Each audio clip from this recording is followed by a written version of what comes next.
Hello students, here I am going to teach you English literature 4th chapter The Lamb. It is a poem and this poem is a religious poem that marvels at the wonders of God's creation. A child addresses a lamb.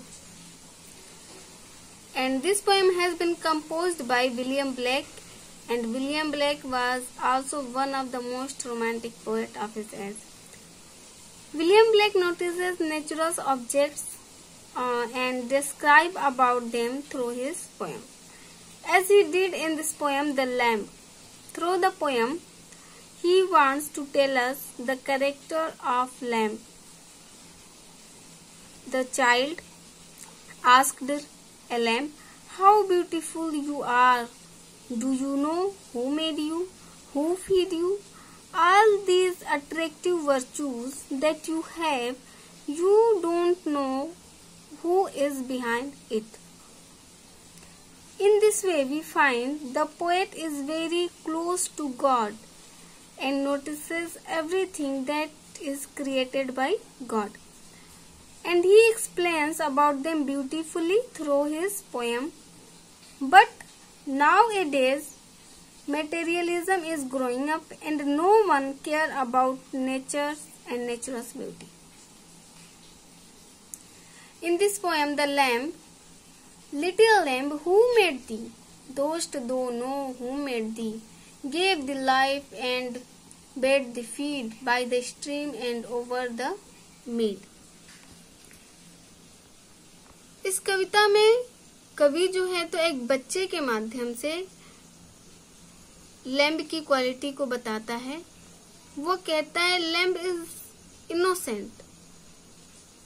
तो बच्चा पूछता है, ये छोटे मेमना, तुम जानते हो तुम्हें किसने बनाया है? दोस्त दो नो हु मेड दी, तुम्हें क्या नहीं पता कि तुम्हें किसने बनाया? ये इस लाइन में जो दी वर्ड है ये शेक्सपियरियन वर्ड है जिसका मतलब होता है you. Gave the life and bed the feed by the stream and over the mead, तुम्हें किसने जिंदगी दी है? जिसने तुम्हें जिंदगी दी है उसने तुम्हें खाना भी दिया है। By the stream and over the mead, नदी की धाराएं और ये चरागाहों में जो तुम हरी हरी घासें जो खाते हो, ये सब किसने दिया है तुम्हें नहीं पता। Gave the clothing of delight, softest clothing woolly bright, तुम्हारे बॉडी के ऊपर जो सुंदर, अपने बॉडी के ऊपर, शरीर के ऊपर जो ये तुम्हारे सुंदर वस्त्र है, ये चमकीला सुंदर वस्त्र, मुलायम वस्त्र जो तुम्हें गर्म रखता है, ये तुम्हें किसने दिया है? किसने तुम्हें पहनाया है? Gave this such a tender voice making all the vales rejoice, तुम्हारी इतनी मधुर आवाज है, इतनी सुंदर आवाज है जो पूरे घाटियों को आनंदित करती है, जिससे तुम्हारी आवाज से पूरी घाटियां आनंद से झूम उठती हैं।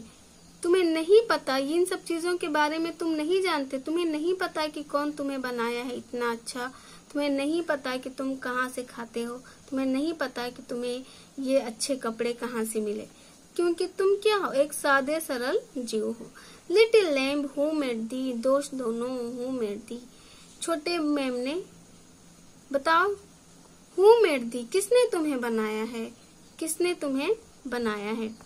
यहाँ पे विलियम ब्लेक ये कहना चाहते हैं कि ईश्वर ने हर एक चीज को बहुत ही सहज तरीके से, सटीक रूप से बनाया है, ठीक है, ब्यूटीफुली कंस्ट्रक्ट किया है, लेकिन हम उस पर ध्यान नहीं देते हैं, गौर नहीं करते हैं।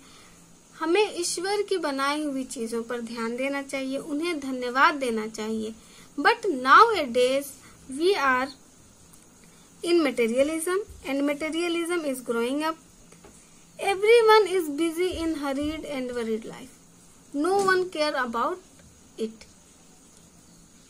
तो कवि यही हमें बताना चाहता है कि हमें हर एक ईश्वर की नेचुरल ऑब्जेक्ट्स पे ध्यान देना चाहिए, उनके बारे में सोचना चाहिए और उनकी हिफाजत भी करनी चाहिए जो हमारे लिए बहुत उपयोगी है। I hope you understand. Thank you and have a good day.